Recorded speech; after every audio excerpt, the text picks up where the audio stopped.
All right, welcome. I'm Lauren from Contemplative Companion, and I'm here today with Jackie Shawn.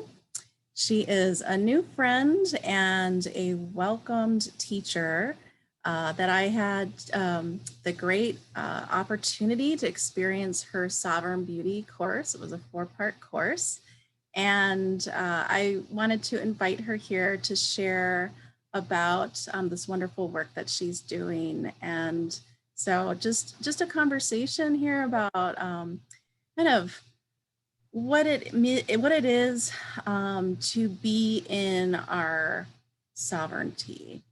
And so, Jackie, do you want to just kind of introduce yourself a little bit first, maybe a little bit of your background, and then we're just going to have a conversation. Thank you so much, Lauren. That's a great introduction. Thank you so much. And I'm grateful that you were able to participate in the Sovereign Beauty. I have been in the beauty industry for 35 years, maybe 36. And I have been an acclaimed celebrity hair and makeup artist. I worked in London, England, and in New York. And about 8 years ago, I think it's about 8 years ago, I developed multiple chemical sensitivity. And ironically, although I use natural products, a lot of the products I use, I do hair as well as hairsprays, all the different things to get everything ready for the models. And it just, the body burden, I just hit a level. And I was on a shoot in New York, and I woke up the next day, and I thought I had a stroke because I couldn't really walk. And anyways, long story short is I came home, I was bedridden for 2 months, and then it took a 3-year, I didn't work. 3-year detoxing. And so from there, I became an aromatherapist, and always have been, my parallel has been the journey of the healing arts. When I lived in New York, I studied in Santa Fe, New Mexico with a teacher. So I did do natural facelifts and herbology and things like that. And then I became an aromatherapist, and I thought, well, I'd like to really make skincare for people. And the difference is, I mean, we already know about organic, if you're already hip to organic, but I think the next thing that's coming is vibrational. And that's what I do. I call it vibrational beauty because of the essence and the vibration of the product. So, yeah. So, Jackie, maybe you could share with people what your definition is of sovereignty, and then maybe too, like how does that pair with the natural world that you have sort of transitioned into, working kind of in alignment with nature? Okay, sovereignty to me it really means being authentic to who you are, and having your own boundaries for who you are. So in relation to beauty, for me, it's unplugging from the narrative which is out there. So there's the media of telling you how to be, how to look, how to act, and it could be your mother saying something, it could be your spouse, it could be even your best friend says, hey, I've got bangs, you should get bangs too. That may not be your thing. So it's really standing in your power and in your in your life and all decisions and everything that you do. So and it's authentic. So in other words, it's not following trends. It's not following everything. It's really going into your heart, because everyone may be going this way and you're going that way. That's sovereignty to me. And it's unwavering. There's an unwavering in your in your beingness. Excuse me, in your beingness. There's an unwavering in your beingness. Yeah. Mm-hmm. And in relation to nature, or you were going to ask me, I think that's the template, is nature. I mean, it's so incredibly powerful. And that's why I align things, because I think we've become so disconnected. So in my work, using the essential oils and honey are things that will bring, I'm hoping that it will bring people back to the connection of nature, because we have gone, I feel we've veered off. So it's a great way to introduce someone to that. Mm. Yeah, I see sovereignty as sort of this alignment with your source, and we could call it different things, if you align with the language of God, or could be creator. It's sort of embodying that knowingness that's part of you, that spark of divinity is within you, and then in that knowing, you are honoring yourself by aligning with the other creation from source. And and then so in the spiritual work, that I teach, that I practice, it's about using the body as, a is basically a vessel, in a sense, for communing with, that divinity. And so whatever we take into our bodies, whether it's food or drink, the self-talk, what we hear from other people, the external influences that we have, all of that sort of affects our being. And I see how, that sovereign beauty is a way that we can ground ourselves in the truth of who we are. Because as you said, there's so many messages out there in the world, and especially for women, I think, I should probably have the same conversation with a male to see, maybe how they're influenced. But I see, that I have a daughter who's almost 14 now. And, I think about, how do I want her to be influenced about her self-identity and her self-worth? And, do I want that coming from magazine pages, or, what somebody else, what her peers say about her? So I don't know, what's your thought? How do we stay grounded in that truth? Well, don't unplug from the media and things like that, because it's insidious. It starts right from birth, basically. And I even catch myself sometimes saying something because it's so ingrained in us. And I'm talking about, we have the eons, the millennia of women having to be a certain way, or not even existing. You weren't even, you were chattel. It wasn't too long ago that we had no value other than producing children. So it's been a long journey. And young girls hear from a baby, oh, wait till you get your period, you're gonna hate that, right? So there's the imprinting of that. Then when they get their period, it's like, oh, wait till you get menopause, that's a trip. And so it's constantly. And I'm curious to, if we took all that away, what would happen? Some people may experience different things, but it's programming. We are constantly programmed to, and that's that thing of even on Facebook, you've hit a certain age, oh, you should be wearing readers now, or there's an insurance company in the US, you turn 55, you get a cane. 55. So there's this there's just constantly subliminal messages. And if you're not conscious of it, it's there all the time. And then you start repeating that to other women. And you don't even realize sometimes you're saying it. I have to catch myself sometimes saying things, Yeah, oh my gosh, I do the same thing. And it was just recently, I was with some girlfriends, and they had their little guys along with us for a walk. Well, we ended up playing soccer with them. They really wanted us moms to play.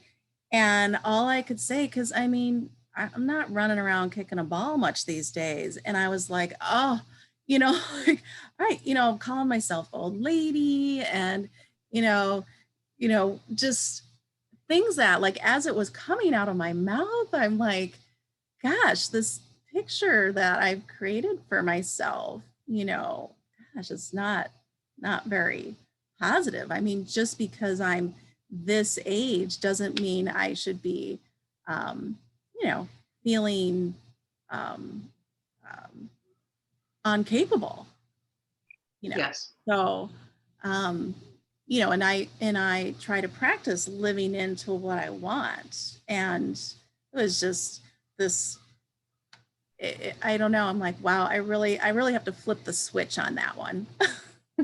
Because somehow along the way, I've definitely bought into the age thing. And How can you not? How can you not, Lauren? It's everywhere for women. It's just everywhere, and you have, and it's that thing, even specific jobs. I think part of the sovereignty of beauty is: are you going to keep going to work at a place that says your hair has to look like this, your makeup's got to look like this, you've got to wear heels this high, you've got to do all this, you've got to wear pantyhose, you've got to whatever it is, right? You've got to do this. Are you going to keep aligning with that? Um, I think that it's very difficult because it really is everywhere. And I mean, and then this is the thing that I'm noticing that I'm fascinated about is because of Zoom, which we're on now. So many women say to me, I can't stand, I have a meeting, I'm, powerful women. They're like CEOs, they're doing things. I can't stand the Zoom. I don't like seeing myself. So already there's a removing of themselves. Mirrors are one thing. I talked about this a while ago where, in the early 1900s, I don't think anyone really we didn't have mirrors around the house, right? Because people weren't doing selfies and things like that.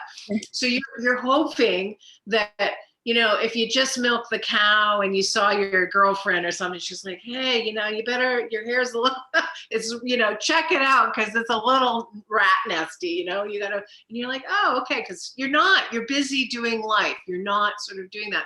And as things evolved and we sort of came into the 60s, 70s where you're seeing mirrors everywhere. I mean, I remember I was younger, you would go by even just the reflection of a window, a store window. You're checking out your body. You're already conscious of those things. Now we're coming into where we're being filmed or we're on camera. So now that's another mirror, right? So most people don't like if they're talking, oh, I don't want to, so it's interesting. You'll see people on Zoom, they'll just have the blank picture or whatever. What I'm also noticing is the thing of facial tuning. Facial tuning is where you can, erase all your wrinkles and, you look, your teeth get white, all these sort of things. So people are starting to augment that because they don't feel comfortable how they are. And then there's the thing of putting I don't even know what they're called. They're, I don't know, you put the little games that you can put. So you look like a deer or a bunny. So it becomes, I don't know what the name, see, not that tech savvy. But it's that thing of what I would call infantilism, where a grown woman who doesn't feel comfortable in how she looks will put on, and then she's got little whiskers and little butt, and then all of a sudden her voice is like, because it's all like infantile, right? I've got a really high voice now, and everything's really cute and everything. So it takes away, and she's a powerful woman. So do you understand what I mean? It starts to be separation of a lot of different ways. It's another way to disconnect. So we have many more ways now to disconnect. So again, the sovereignty is coming back into the self, not separating, not trying to put masks on, not trying to hide. Yeah, that makes, you see that everywhere. Yeah. And it's probably because you have a daughter. I don't have any daughters, but you see it it's becoming ingrained in the younger girls, right? Well, so there's so many enhancements available, in ways that I think masks are authentic beauty. And, you know, whether it's, you know, can I get highlights in my hair, or, you know, can I color it purple? Can I do purple streaks? Or, you know, what about piercings? And not that there's anything necessarily wrong with that, but I think we can get caught in the trap of masking ourselves so that we feel some false sense of security of, you know, in our own bodies. And, you know, I think that it's just, and it's going back to what you said a little bit earlier about mirrors. As a yoga instructor, I don't like to teach in a space where there's mirrors, because it instantly takes you out of your body. You're looking, you know, you're looking at the external, you're looking at the environment, you're looking at the other participants in the class. It just so takes you out of the internal awareness, which is what, you know, yoga is really about. And we're just, I don't know that you could be in a space with a mirror and not look and not start judging. Well, I should be moving this way, but I can't, you know, like there's resistance. I can't move, but she can do it. I should be able to do it. So that's, yeah, mirrors, interesting. And even in the rituals in the morning, which I teach in the Sovereign Beauty, is most women, even in the morning, it's very quick.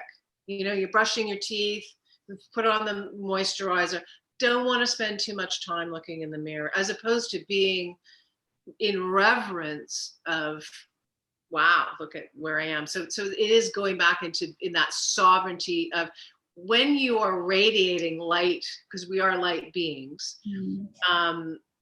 In the gospel, it talks about Adam and Eve wearing garments of light. So we know we radiate, we know we're made from light and frequency. So you can't wash that away. That's part of the sovereignty. When you are radiating, it doesn't matter what's going on out here. You can have scars, you can have doing whatever. You can't wash it away. You're radiating it. So it's that thing of coming back to reverence. And it is an interesting thing going on because now women are more conscious on so many different levels of that. You know, I don't know about you, but for me growing up, you just had to be skinny. That was sort of the message. And now you've got to be skinny, you have to have boobs and a booty. And now for young girls is you cannot age. So there's that added sort of thing. So younger girls, I think, are just terrified because that's that programming too. Oh my God, you know, you will be more valuable if you don't age. Right. You know, it's ingrained. And I think what's really exciting now is I think there's a movement that women are going, you know, enough of that. This is who I am. This is my face. This is my journey. This is where I've come from. So I'm wearing that as opposed to taking that away. I'm supposed to erasing that because I always find it. I don't know about you when you see women in their 50s or whatever, and you know, they've had some work done, and I find it so sad because you know, their face doesn't move. So there's no animation. So I'm thinking, I know she's saying she's excited, but nothing's moving. So there's a disconnect again. I want to see the emotion. I want to see your face move. And I think that there's a movement now where it's starting to happen where because of the pause. I don't like to call it lockdown. Pause. I think women have realized I don't need to wear all this stuff. There's been a new resurgence of, like, they look at their camera, do I need all these things that I put on my body? You know, like, and also not having the male gaze on them so much. So then that alters this, like, oh, I can be more like me. I'm not dressing for him or for the male to attract a male. I'm doing this for me. If I want to be comfortable, I want to be comfortable. You sort of notice that even in yourself, or just things where you're using less, or yeah, and I think there's a quality of life that we can take note of, because if we are not in acceptance of where, you know, where we're at naturally, you know, like this wrinkle here, or the sagging skin here. Um, we're just in this state of resistance. We're resisting our own natural process of, of aging, and it's kind of, it's sad. Like I recognize that I don't want to be in that space, because it gives you a quality of life that's not very joyful. If you can't appreciate and accept just who you are and how you are, that it sounds tiring. Sounds tiring to have to combat that, because if you're resisting, you're always in this tension there. And I feel like I feel like I am personally gaining more and more acceptance, and that's so freeing. It's very freeing feeling. And I want that. I want that feeling also for my daughter and for other young people, to feel that sense of freedom just to be who they are, not feeling the pressure to, enhance themselves.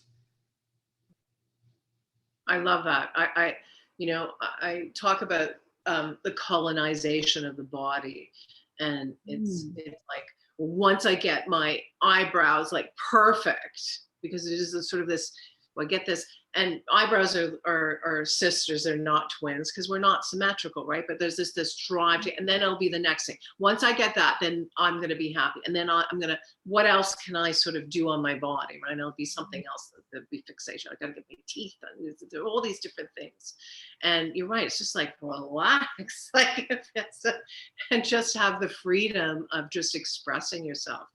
Move your body, just being comfortable in who you are is so freeing, and just Yeah. because I became a makeup artist because I was so excited. There's no one ever going to be, no one's going to ever look like you, ever, ever. So why would you want to look like someone else? Like, it's so cool. If you want to be hip, you just be yourself. I think it was Oscar Wilde. I may have this wrong, but it was like, he said, be yourself because everyone else is taken. It's because Right. why not, right? Just radiate who you are. Yeah. We always see that woman that walks in the room. She may not be, dressed, have great dress, whatever, all that. It's because she's exuding, this radiance, and everyone can't take their eyes off of her. They're just like, and that's what I love. I just love seeing women's faces move, and their eyes light up, and I want to be ambulatory when I'm older. I don't care so much about this. I want to be able to climb stairs. I want to be able to agile. That's my sort of thing, Yeah, and I wonder if overall we would be, more agile if we had this internal flexibility from that freedom, developing that beauty from within. And, that's just, I don't think that's something that our culture, not only does it not embrace, but it doesn't teach us. How do we teach our young people to exude this inner light, this divinity? And, in most religious or spiritual practices, we have reverence for the divine. And so if there's this spark of divine in us, if we're divine beings, how do we practice this reverence? And Jackie, you do an amazing job at helping people cultivate this reverence for ourselves. It almost brings me to tears. In some of the experiences I had in your course were unlike any other experience I've ever had, because you really take us to a place where we return to loving ourselves. And you're making me cry. It's, maybe that's my own personal journey but I have 40 plus years on me, and it's only been until recently that I feel really recognized where I have failed, I guess, myself in really honoring myself and really caring for myself in this reverent type of way, and just honoring myself with kind words. And uh, I just I can't imagine my own daughter going through 40 years without learning how to really honor herself. And maybe you could share with us some of the ways that you teach us to cultivate this space of self-care and self-love and this reverence. And you weave in these pieces of divinity and vibration and how we connect and how we are so interrelated with these I guess just divine frequencies. And that's you say that there's this light, that we are light beings. And maybe you can kind of um, just share some of that, those pieces with us.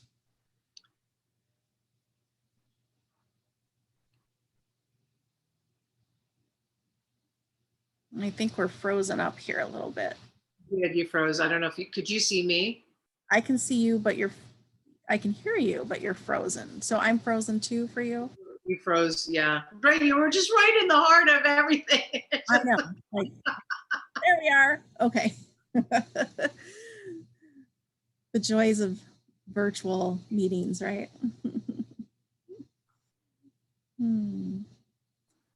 So what I can share with that is something that I think is so simple and so profound, is water. Water is really up right now, and we are 70% water. And there is a gentleman, a scientist called Masaru Emoto, who did experiments with water, and found that if he put just writing, hate on a glass of water, that when he took that and put that under a microscope, all the molecules, it was all jagged and not really great, beautiful. And then if he put love on another glass of water, and of course everything was beautiful, like snowflakes almost. The molecules were like snowflakes. And we are 70% water, so it makes you think, oh my God, what are we saying to ourselves? Like that's that frequency going through our body and our water day in. If we have things like I hate myself and all those sort of things, cellularly, that is just not creating an environment of the highest potential of who you could be.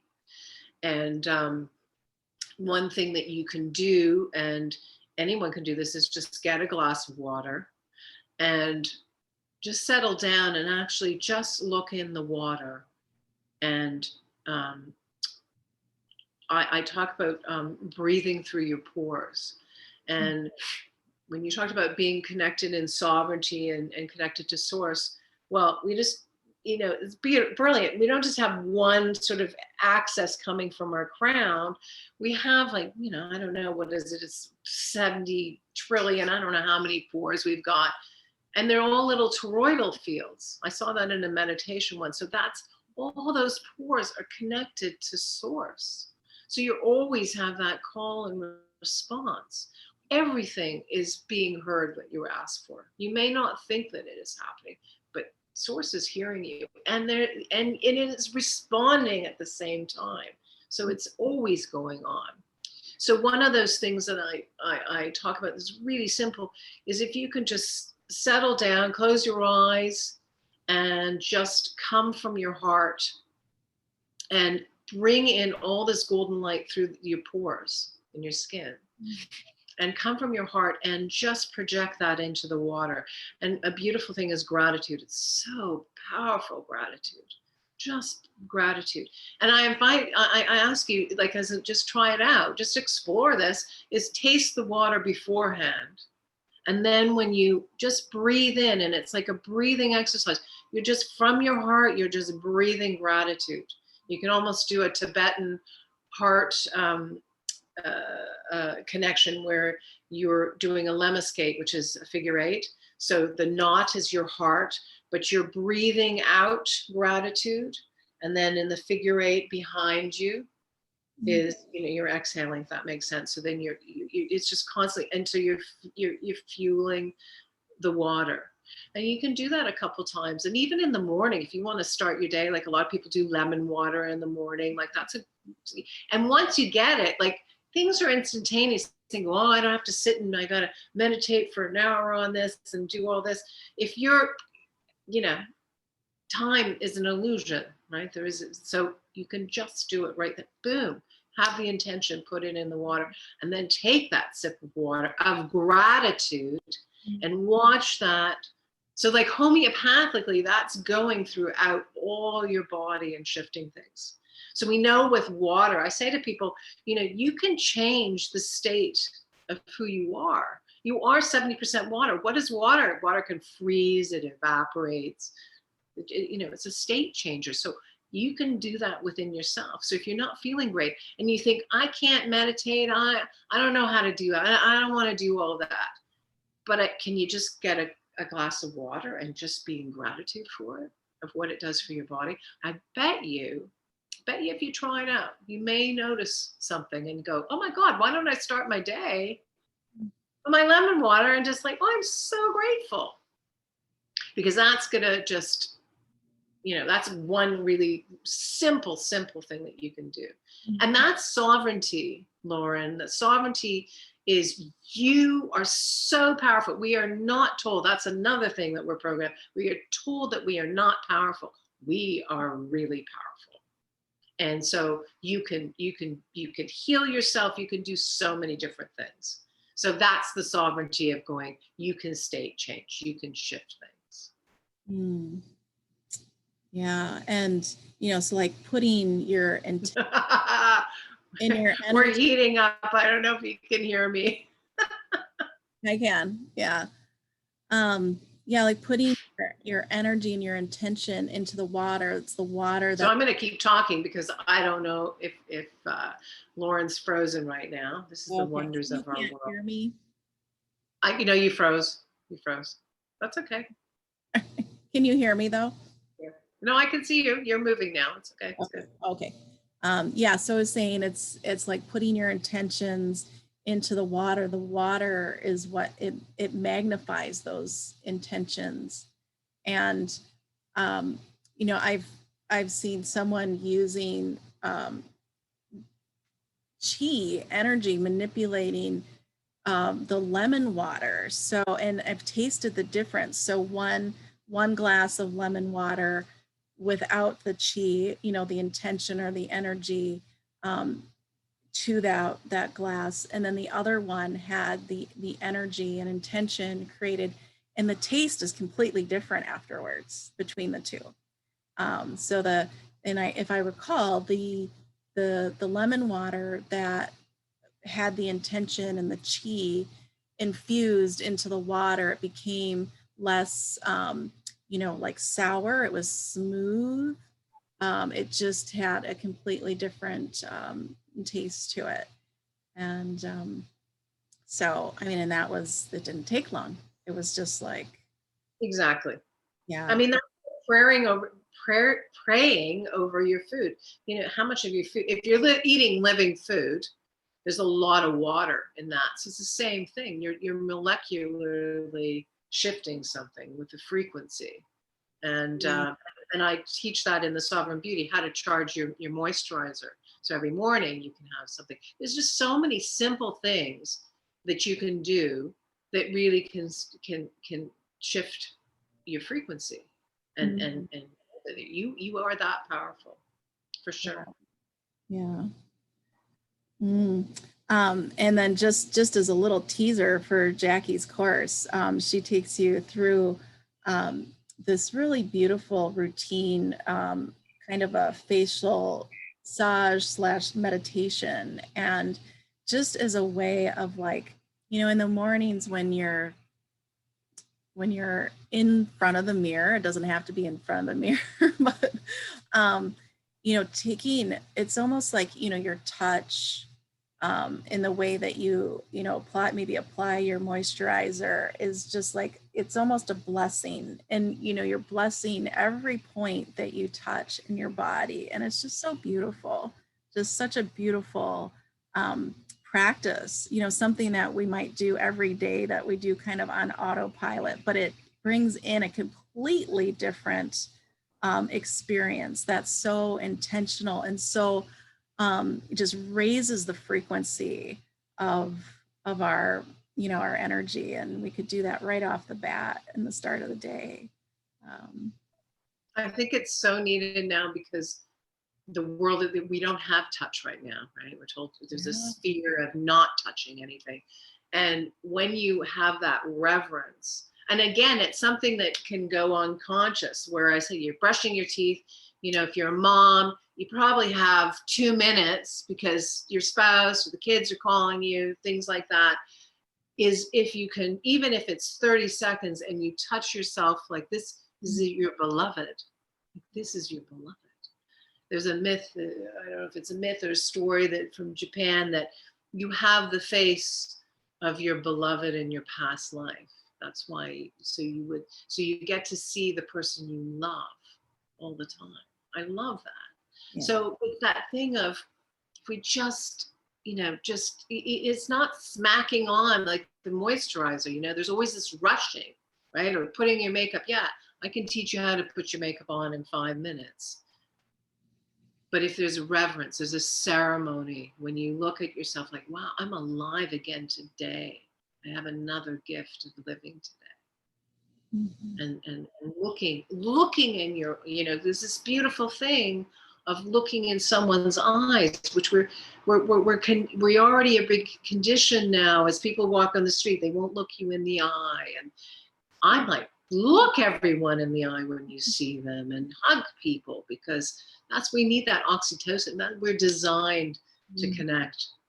So connect with yourself, like look in that, look that woman every morning in the mirror and be in gratitude.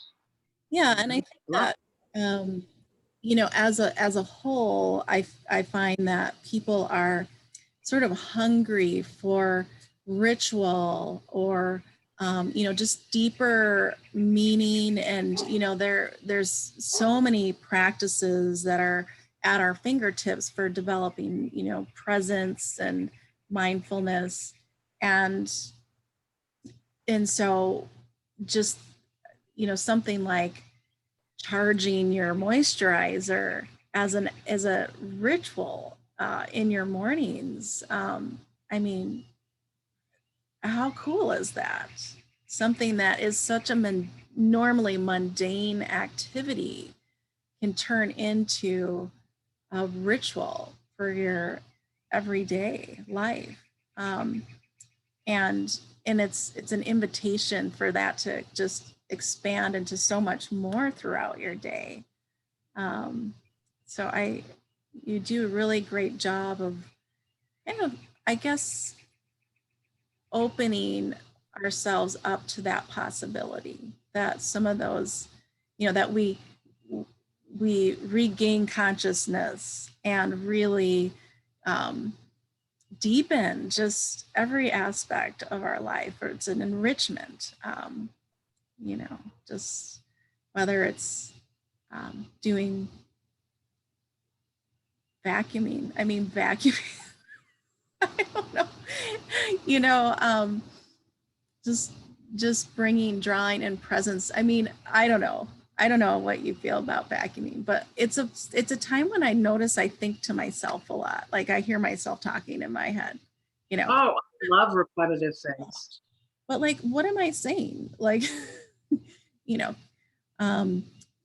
that kind of thing. And I don't know. So is there anything else that you want to say about water?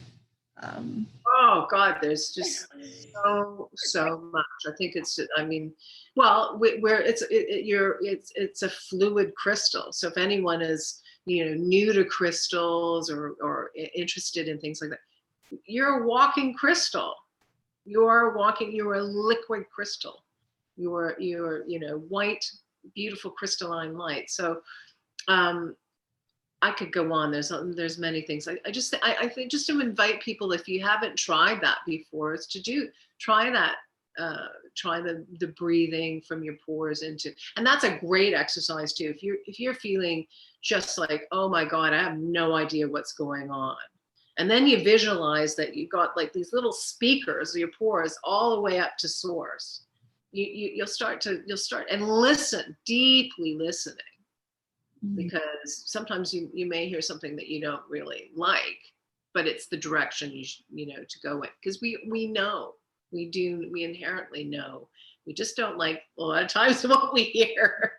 And I think that's just a simple thing. So I invite people just to play with that, and be conscious of, oh my God, I'm 70% water. And then, you know, there's that thing of the resonance. So if you are in tune, so that morning, I so beautifully put, Lauren, thank you so much on the reverence of the morning routine. And it's not even a routine, it's a ceremony, like coming into that reverence of your morning.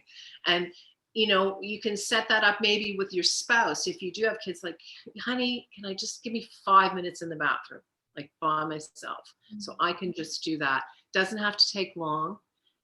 Then you are centered in, again, your sovereignty, because again, there's so many things bombarding us that could take us off, you know.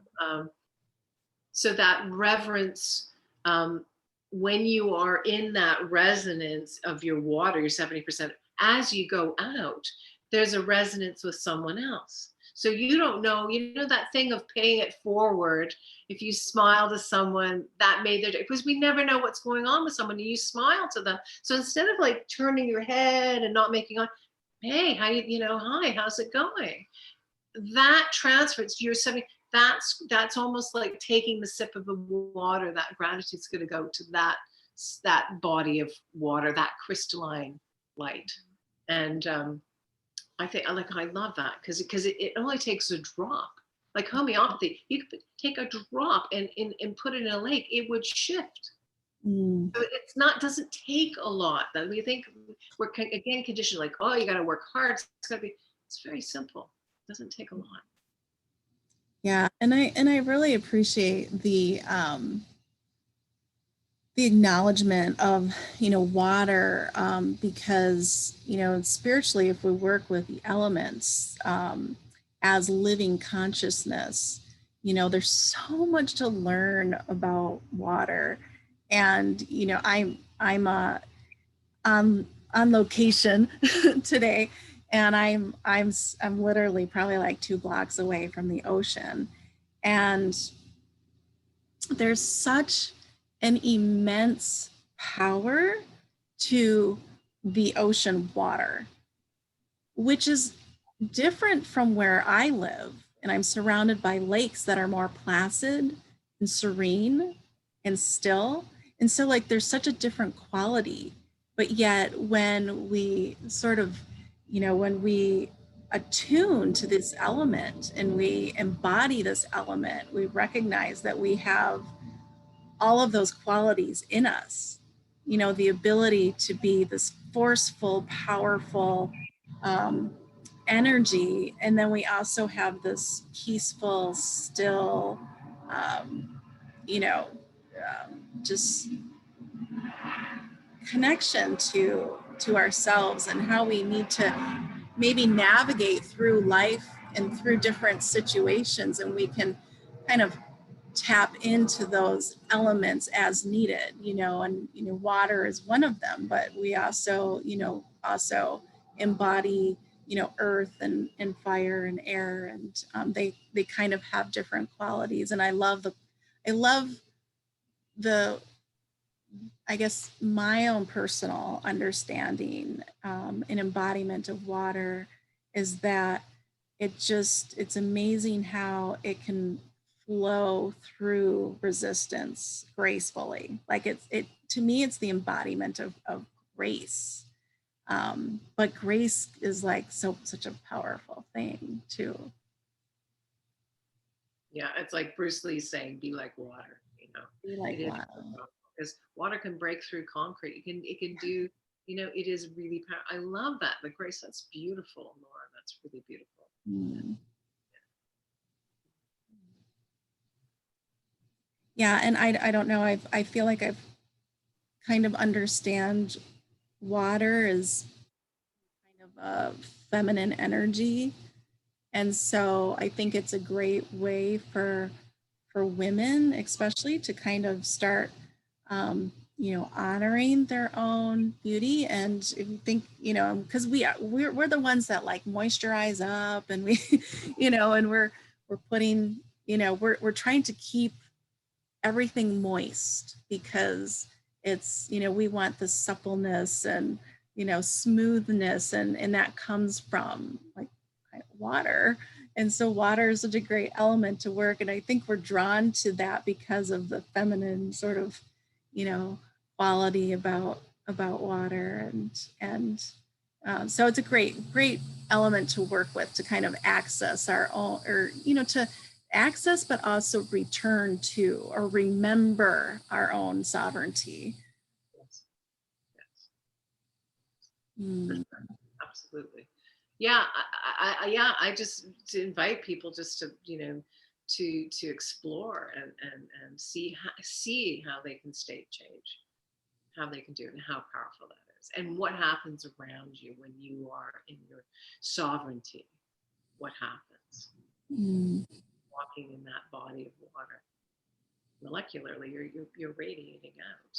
So Yeah, and just to reiterate the importance of that resonance, and going kind of circling back to Dr. Emoto's work, that, something as simple as a thought influences the water in our body at a cellular and molecular level, and is intrinsic to our health and our wellness, our well-being. Um, absolutely. So if you think again, a state change of evaporation. So as we have our breath that we're exhausting, there's droplets, there's probably things coming out of our skin, moisture, things like that. So again, you are also, if you're thinking, oh, I don't like myself and I hate myself, well, that is a field that's moving out. So again, that sovereignty, and it's a constant thing. It's a mindfulness of, I think we have like something like 70,000 thoughts a day. So it's being conscious of what messages you're saying. I did an exercise, it was really profound. I have to say, I didn't like it, but I did it. And that was every hour. So I set a timer and I tuned into energetically how I was feeling. Like, did I have energy? Did I have energy to engage with someone? Sort of was just sort of reading my circadian rhythms for the day for me. So I was trying to figure out where is it better for me to work? Is it, being on the computer in the morning or the evening? But what I noticed is when I had set the timer, was the thoughts that were going in my head, that if I had not stopped, the subconsciously, and I was like, whoa, I'm like saying these things, those tapes that we hear about, those tapes, so sometimes so deep. And I was shocked at some of the things that were coming. I would be doing a task, or I'm not tech savvy. So, I say, and then when I paused and the alarm would come up, I'd go, oh my God, listen to that. So that is in the water. It's in our, so that's emulating out.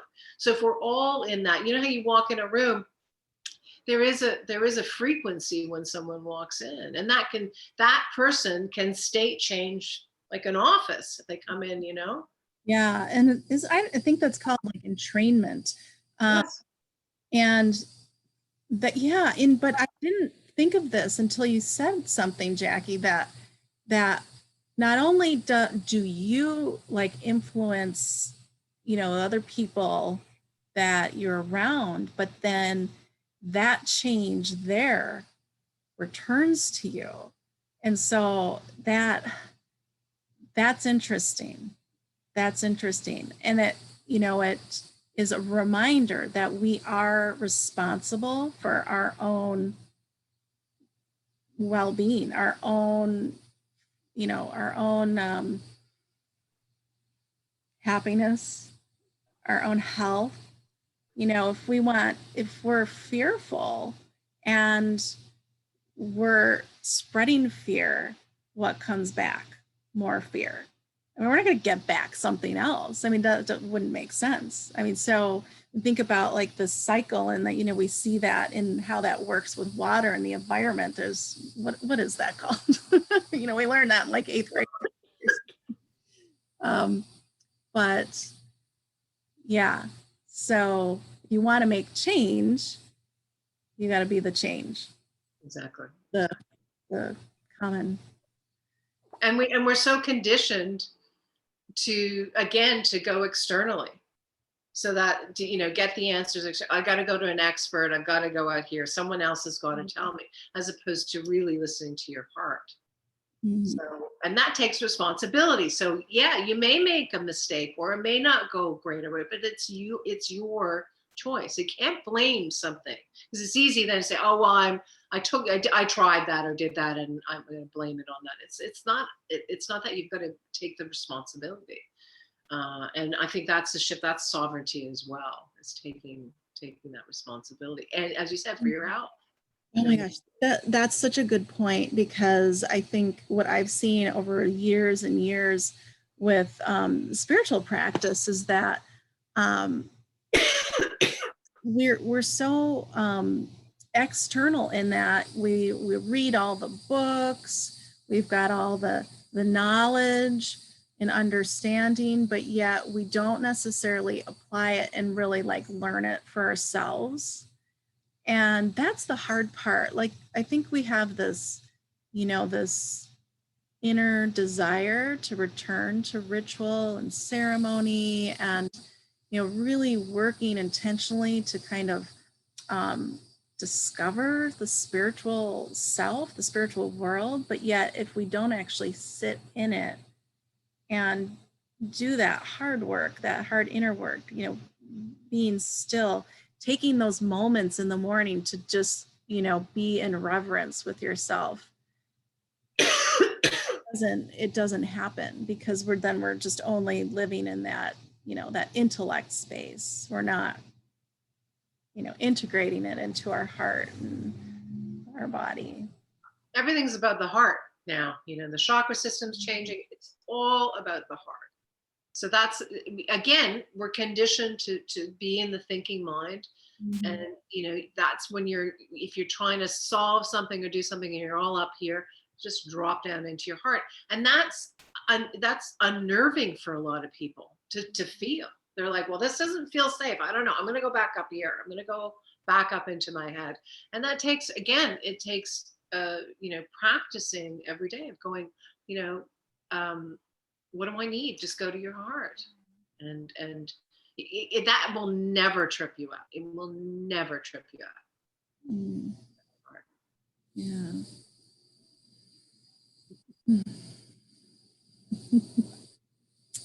Oh, thanks, Jackie. This has been fun. I had a blast. Yeah. Really rich conversation. Thank you so much. Yeah. It's just, I think, a message for us that is really poignant at this particular time. Like, with everything that's going on, that we really come back into our sovereignty. And, if that means just starting with, our basic, mundane activities, and trying to kind of cultivate some depth of appreciation for these amazing bodies that we only know so little about. And, we have no idea how powerful and really, magical of beings that we are. It's there. I think it's a fun space to be in. That's my personal experience. I don't know. Maybe it's kind of a scary place for some, but it's just, and it's an invitation here. I think this conversation is an invitation to be curious about what it is to really be human, you know, not on a material level, but like the fullness of our humanity, which is so beyond, so Love that. beyond the material. Yeah. I love that. Mm. Thank you so much. You said it so beautifully. It is exact. You know, explore, have fun. You know, you'll blow you away what's capable. Because Right. again, there's so much conditioning out there saying you can't do this, you shouldn't do this, but just explore. See what you feel like doing, not what everyone else is doing. What's being called forth in you, because you may be the person that's going to come up with something that's, as we evolve into new things, you may come up with something that we all need right now. Mhm. So yeah. Yeah. Mm. Many blessings to you, Lauren. Thank you Yes. so much. Exactly. Big Mm. hug to you. That was yummy. All right. I'll look forward to talking to you again, Jackie. Take care. Okay, lots of love. All right. Ciao. Thanks. Bye.